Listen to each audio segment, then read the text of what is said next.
कभी कभी मैं अपने भाग्य की बड़ी सराहना करता हूँ, कहता हूँ प्रभु तेरी बड़ी कृपा है कि तुमने उस कार्य के लिए भेजा है जिसकी समाज को आज बहुत ज्यादा जरूरत है। क्या ये पता होगा किसी को?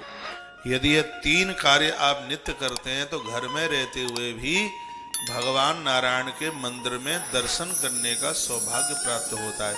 लिख लीजिए तीनों बात।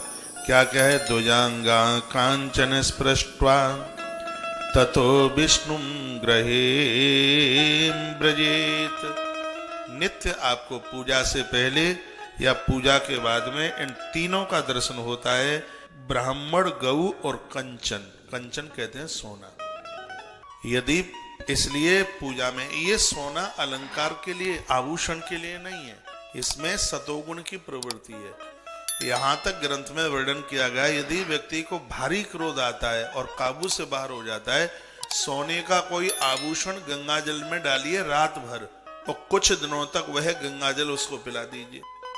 गौमूत्र में डाल दीजिए, आप जमुना जल में डाल दीजिए, नर्मदा जल में डाल दीजिए, सोने का एक टुकड़ा डाल दीजिए और वह पानी उसको पिला दीजिए। उसके अंदर सतोगुण की वृत्ति हो जाएगी, वो क्रोध छोड़ देगा। क्योंकि धातुओं में जो सोना है वो सतोगुण को देता है, चांदी है रजोगुण देवे, लोहा है वो तमोगुण की वृत्ति में आता है। तीनों के दान की भी महिमा है।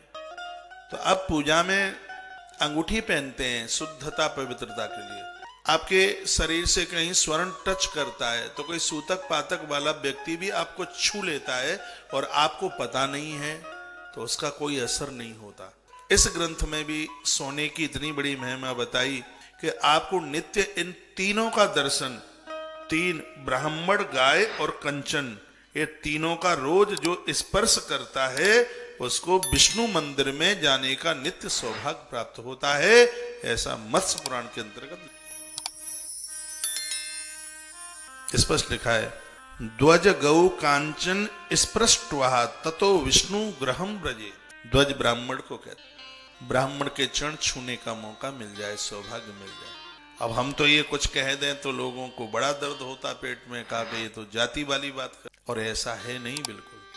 तुलसी वृक्ष न जानिए गायन समझो ढोर, ब्राह्मण मनुजन होत है ये तीनों नंद किशोर। ये ब्राह्मण न होते तो मैं कौन सुनाता ये कथाएं, ये पुराण।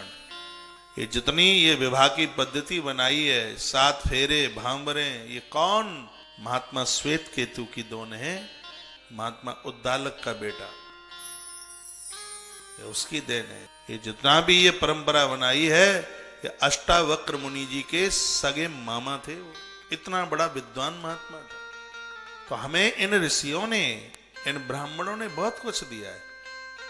इसलिए ये कह करके अपराध न कर दें कि ये क्या होते हैं, ये तो सब ऐसा है। ऐसा नहीं है। ये पहले थे, आज हैं और कल रहेंगे। और ये जिस दिन ये नहीं रहेंगे उस समय संस्कृति चूर चूर हो जाएगी। ब्राह्मण के बिना मति नहीं रहेगी और गौ माता के बिना गति नहीं रहेगी। इसलिए इन दोनों को बचा लो तो ही ठीक है, नहीं तो कैलेंडर पर छपे न रह जाए।